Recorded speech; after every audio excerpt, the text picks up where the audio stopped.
Ladies and gentlemen, what is going on, everybody? This is Joseph Conlon here tonight with your SmackDown on Fox review on Friday, March 12th, 2021. I hope everybody is having a nice and safe night.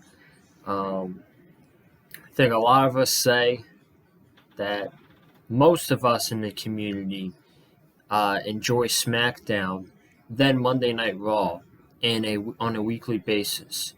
But I'm telling you guys the God's honest truth. In my opinion, Raw and SmackDown were very similar shows this week. Tonight's SmackDown was terrible. It was probably the worst episode of SmackDown, I think, this year. This was really bad. Nothing mattered on this show outside of the last segment, really. The last segment. The rest of the stuff, oh man, I don't even know what to say. I got a lot to say on the Sasha Banks, Bianca Belair build for WrestleMania and all this stuff with Nia Jax and Reginald. And it's so bad. It really is, but we're going to talk about it here tonight. I thank you guys so much for joining me on the review. I just want to apologize real quick that there was no NXT review this week. I was busy. Had a really busy day yesterday. I only tweeted like once, maybe once or twice. And I didn't have time for an NXT review, unfortunately. So I couldn't do that this week. But to make up for that, I did tell my co-host for NXT, Cameron Johnson, that I would welcome him back to the channel whenever I film preview and predictions for NXT TakeOver Stand and Deliver. So that is that. And then if you haven't already, make sure you guys go check out this past Wednesday's AEW Dynamite review that I did with Wesley Williams. That's doing very good right now. If you haven't already, make sure you go and check that out. Let's get into the SmackDown show tonight, which kicked off with Edge. He had a couple things to say. He had some things to say about Roman Reigns and him making Edge acknowledge him as the main event. And Edge is the real main event, he said, because he won the Royal Rumble match. And then Daniel Bryan saying he loves this, like the wrestling and all that stuff.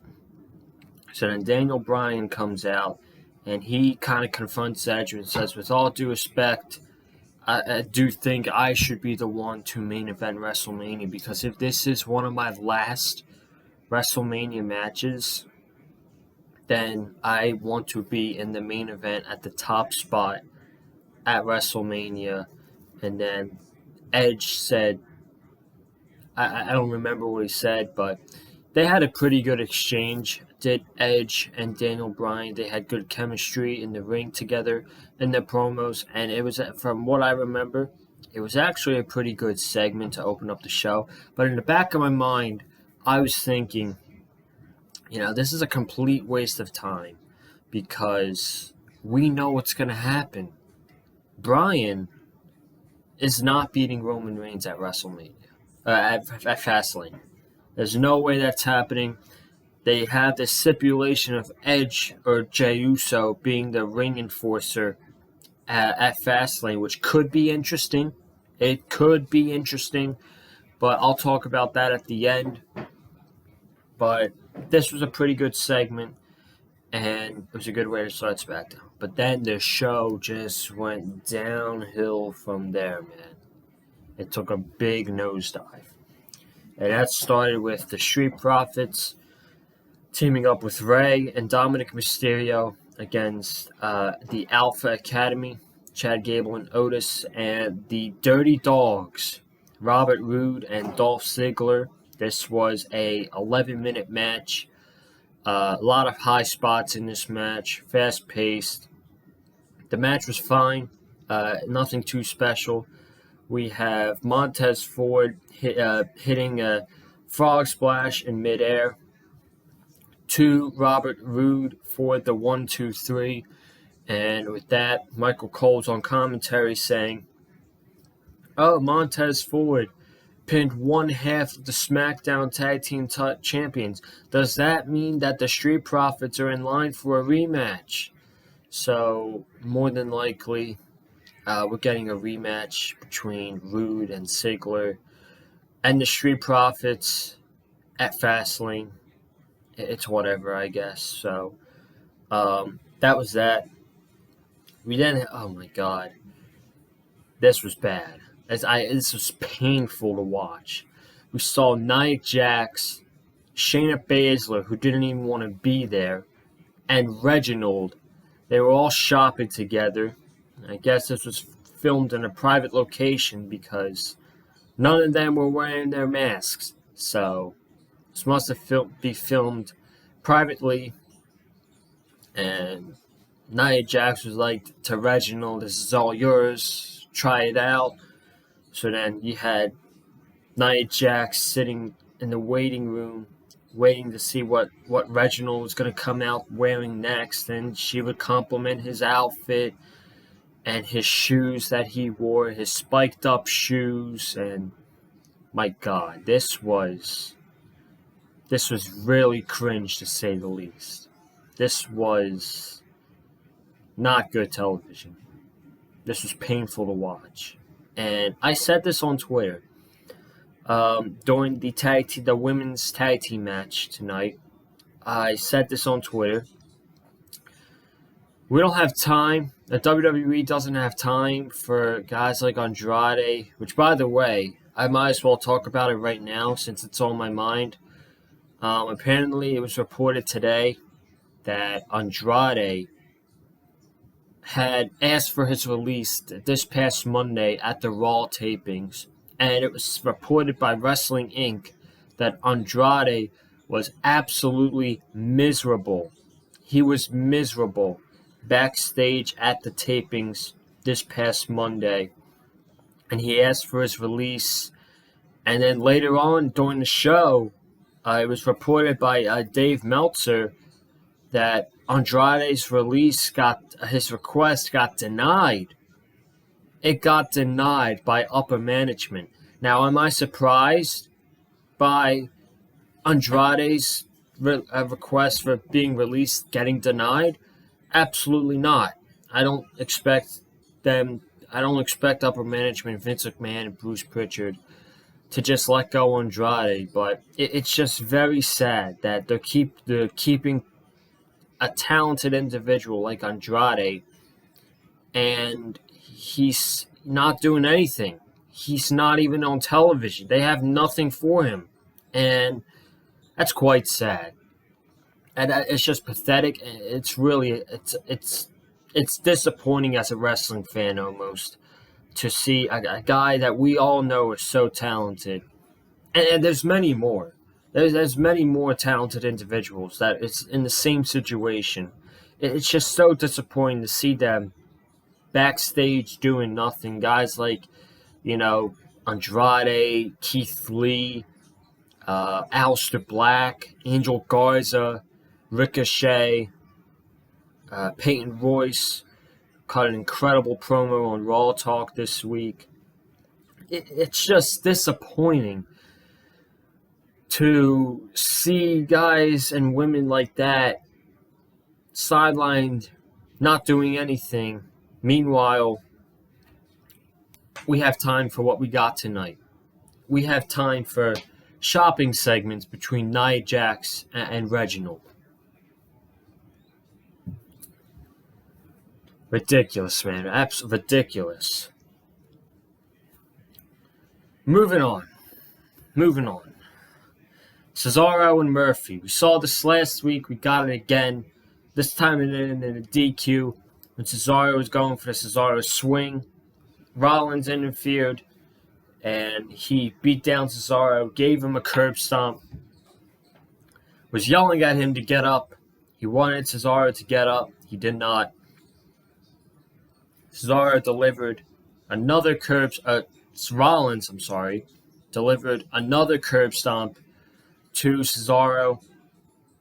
He put a steel chair on his head, and he was about to attempt another curb stomp, this time with the chair wrapped around Cesaro's head. officials came down and got him away in the ring, and he was yelling at Cesaro to get up and that he will never be on the level of Seth Rollins. So that was that. I like the build for Cesaro and Rollins. It's been pretty good so far, at least on SmackDown. There's some direction.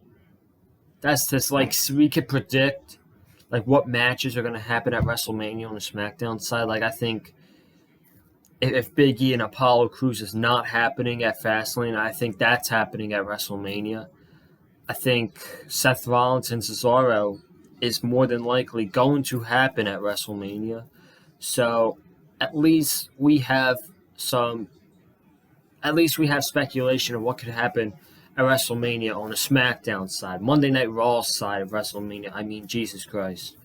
Braun Strowman versus Shane McMahon. Randy Orton versus The Fiend. Again. That side of WrestleMania.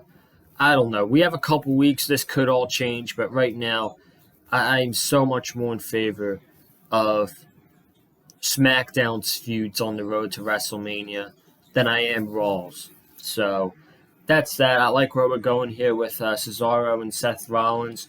We then had the Kevin Owens show. And speaking of that, where I'm liking where this is going, Sasha Banks and Bianca Belair's build to WrestleMania has been underwhelming to say the least. I am very much looking forward to the match at WrestleMania. I'm not even going to bother talking about the segment or the match that happened. We had the Kevin Owens show with Sasha Banks and Bianca Belair. They were basically saying the same stuff they were saying to each other last week and the past couple weeks.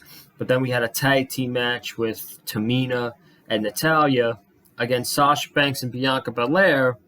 And that wasn't even the main focus on the match. Because you had the camera cuts going between the match, and they would show Reginald walking on the announce table, showing his outfit. Come on. Jesus. Enough with this guy already. My God. But the main thing I want to get out of this whole two segments, is the underwhelming build between Sasha Banks and Bianca Belair. And it's not their fault. It's not Sasha's fault. It's not Bianca's fault. It's just not. It's it's creative's fault. This was a very simple story going into WrestleMania. Just to prove who's the best in the women's division. You can have a cool baby face against a cool baby face. Kind of like Shinsuke Nakamura and AJ Styles and their build. They were both fan favorites. Half of them were cheering for Nakamura. Half of them were cheering for AJ Styles.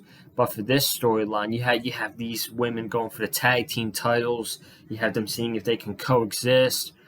Dude, these women are going to face each other 4 weeks away at WrestleMania for the SmackDown Women's Championship. Why on earth would they care about being the tag team champions? That just makes no sense to me. And this match at Fastlane makes no sense to me. It just doesn't. It's a complete mess. And the build between Sasha Banks and Bianca Belair is just very underwhelming so far. And I think I have an idea where this is going, but I'm not going to say it now. I'm going to keep it for the Fastlane preview predictions next week. So, moving on, we had Big E standing in the middle of the ring. He was angry.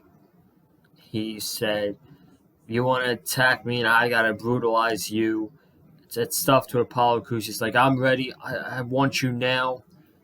And he says, I came out here dressed tonight to defend my Intercontinental Championship. So come get your shot, Apollo. And then Apollo didn't come out. His music didn't play. Instead, it was Baron Corbin's music. And he was cutting a promo. Then Sami Zayn interrupted Corbin. and Big E said whoever gets to the ring first gets the shot. So Sami Zayn got to the ring first, and it was Sami Zayn versus Big E for the Intercontinental Championship. This went 8 minutes. Big E hit a big ending, and he retained the Intercontinental Championship against Sami Zayn. And then after the match, Apollo Crews, he ambushed Big E from behind, hit him with the steel steps, gave him 2 Olympic slams, and stood tall on the steel steps. So, I'm telling you, man, I'm digging the heel Apollo Crews character. I like what he's doing in this feud with Big E. And whether it's at Fastlane, I mean, that show only has 2 matches. And it's next Sunday. So, if it's Fastlane or if it's WrestleMania, I think we all know who the next Intercontinental Champion should be. And that name's Apollo Crews. So, we'll see what happens with that feud going into the weeks. And then we had the last segment of the show. It was a contract signing between Daniel Bryan and Roman Reigns. Roman Reigns didn't want to sign the contract. Then Daniel Bryan was like, I'm very excited about this. He signed the contract, and then he started getting in the head of Roman Reigns. I liked that part. But Daniel Bryan got in the head of Roman Reigns and was bringing up his family and Alpha and Sika. And is he really the head of the table and all that stuff and coward of the champion? Then Roman Reigns just snatches the contract. He signs it. And then Bryan says, at Fastlane, I'm going to tap you out just exactly like I tapped out Jey Uso. And then Uso gets offended by this. He throws the table. He gets in Bryan's face. Edge's music hits. Uso first says that at Fastlane, to make sure this is called down the middle, I'm going to be the special enforcer of this match. Then Edge's music hits, and he's like, whoa, I'm going to be the special enforcer in this match. And how about this? For the first time in 11 years, I'm going to compete right here on SmackDown next week against you, Jey Uso. And the winner of this match is going to become the special enforcer of the Daniel Bryan Roman Reigns match at Fastlane. That's the way SmackDown went off the air. So it's looking like Edge is beating Uso next week.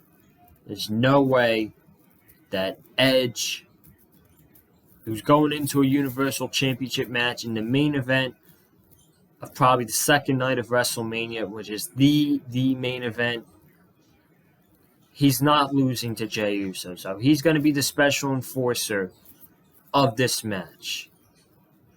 But could we see a shenanigans finish at Fastlane where either Daniel Bryan gets screwed over? I don't see Roman Reigns losing. There's no way you're going to have Roman Reigns lose at Fastlane. But if Edge is out there as the enforcer, I don't possibly see how this is going to end in a clean 1-2-3 finish. I just don't. So, is WWE thinking, look, we got nothing for Daniel Bryan at WrestleMania. Let's just stick him into this Edge and Roman Reigns feud, which we were going to have one-on-one, but we're now going to make it a triple threat match for the Universal Championship. Could that be the case? I don't know. We'll have to see. But regardless, Roman Reigns is the Universal Champion going into WrestleMania no matter what. No matter what happens next week on SmackDown, no matter what happens in the match at Fastlane, Roman Reigns is the champion going into WrestleMania. And that's your SmackDown review tonight, folks. Thank God it's over. Again, like I said, outside the beginning and the end, this was easily one of the worst SmackDowns of 2021. But I thank you guys for watching the review tonight. If you haven't already, make sure you subscribe to the channel. We are 37 subs away until 400 subscribers here on the channel. So if you hit that subscribe button, I would very much appreciate that. And hit the subscribe button so you don't miss episode 2 of the Big Fight Fuel podcast, which is going to be up on Sunday. And I'm actually thinking about doing a March Madness special on the podcast. So it might be up around Sunday night after the selection show. I give my preview for March Madness, tie in a little bit of wrestling into it. I'll figure it out tonight and tomorrow. But that's what I'm thinking for Sunday. Comment down below your thoughts on tonight's episode of SmackDown. Follow me on Twitter at Colin_Joseph. Make sure you hit that like button if you like what you heard from me in the video. And I will see you guys Sunday for episode 2 of the Big Fight Feel podcast here on the Big Fight Feel channel. So have a good night. Stay safe. And as always, stay classy.